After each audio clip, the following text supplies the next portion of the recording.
Hello and welcome to Elvenhome, and to this edition, which really concentrates on the creation of the Canal Basin and the canal using PVA as the medium to provide a water feature. At the end of the last video, I think I showed you a clip of the Canal Basin with the second coat of PVA on there.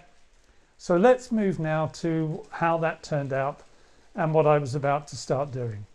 When you saw this in the last video, I just put the second coat of PVA on.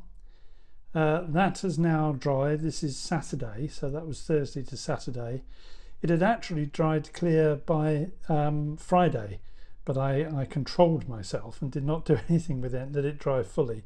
I've just put the green wash on, which is just the Woodlands, no, not Woodland Scenic, WWS green moss in some water, and I'm just letting that dry, and I will give that 24 hours to dry completely, and then the third coat of PVA will go on. But I'm really quite pleased with the outcome here. I don't know whether you'll be able to see it. I'll put the lights on. Yes, you can, and you can see the lights reflecting, and particularly here, it's too light really for here, but there's a nice reflection when it gets a bit darker around here from the pub. So I am really quite pleased with how this has gone so far. We'll put the third coat on tomorrow, and we will see what we will see. So when you see this, it'll be 24 hours. Well, I'll show it after the third coat is dried, because a coat of PVA, wet PVA, looks exactly the same each time you do it. I mentioned in the last video that there is still work to be done up at High Elven to complete the terrace of buildings and to finish the far corner along the back screen.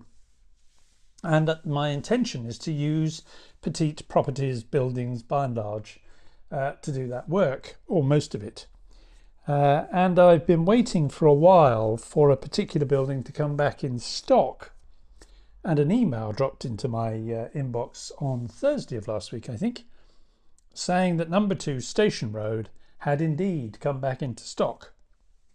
And so I bought it.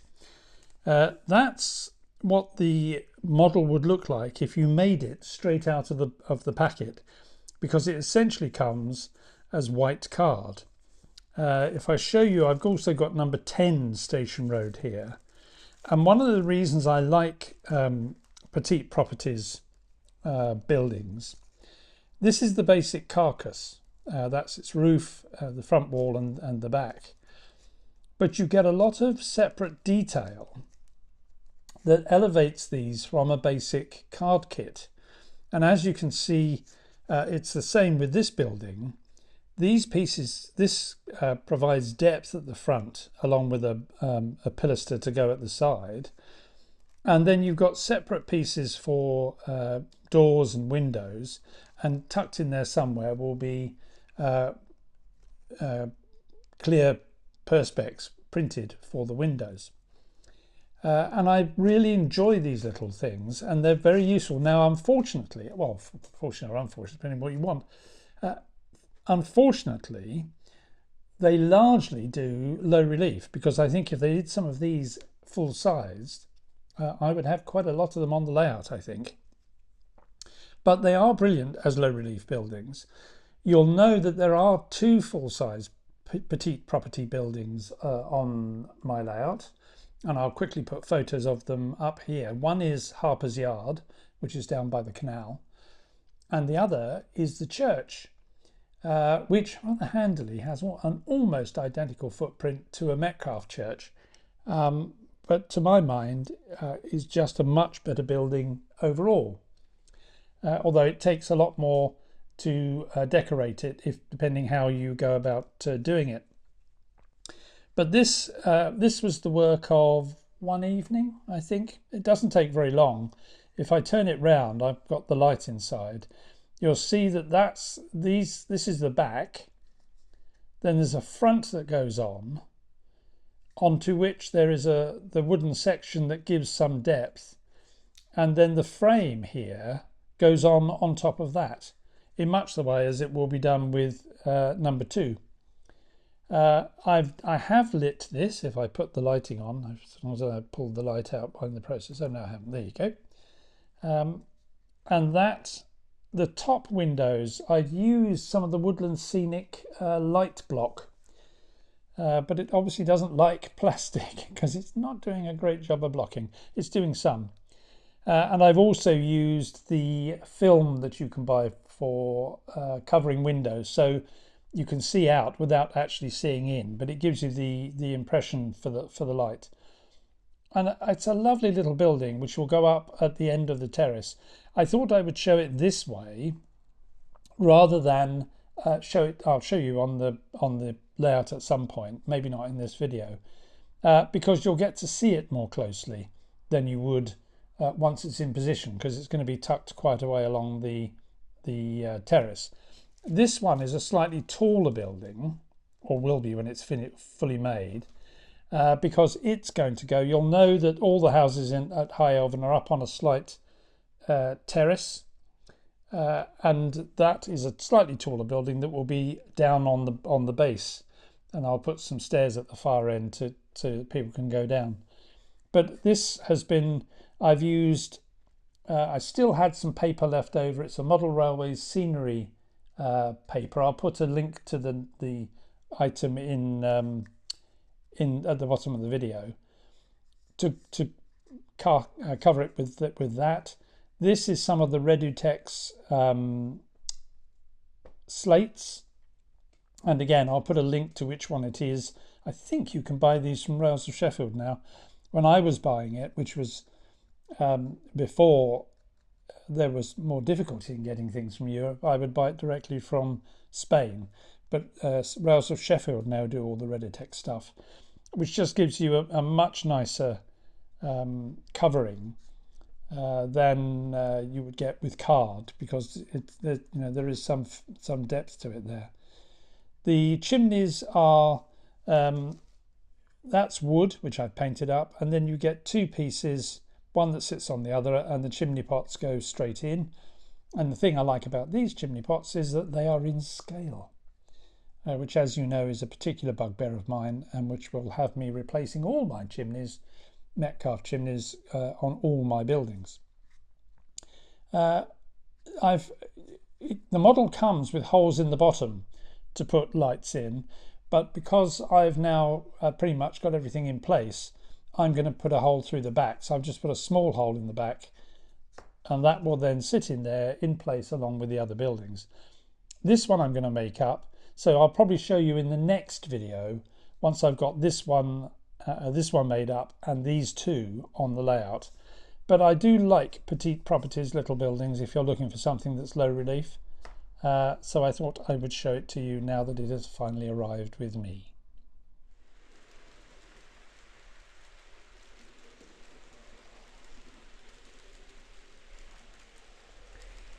Well, I finally can put you out of your suspense if you are in any kind of suspense.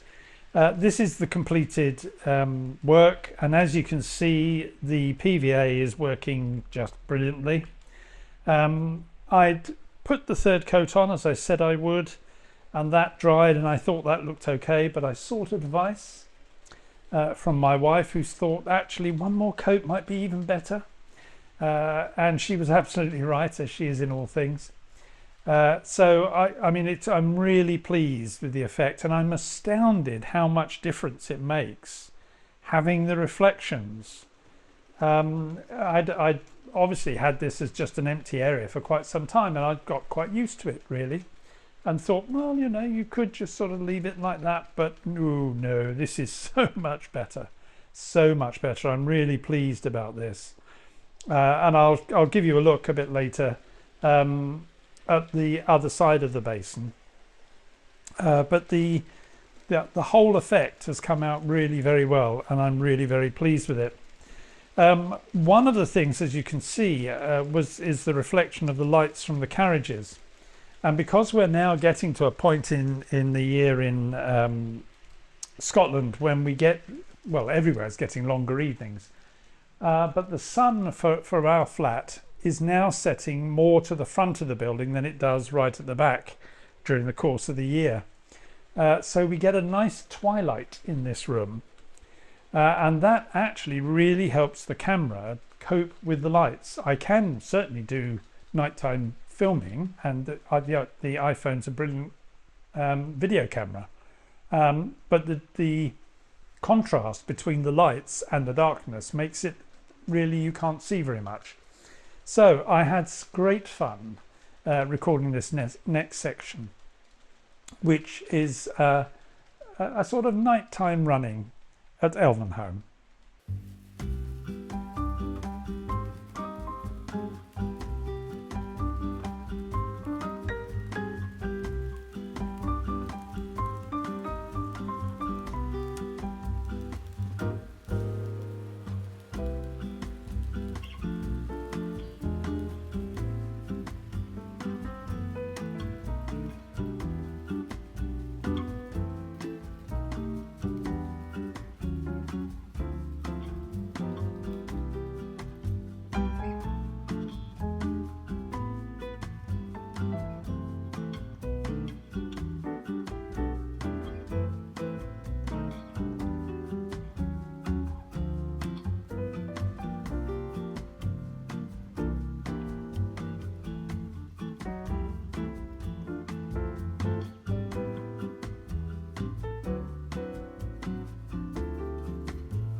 Well, I hope you enjoyed that running session.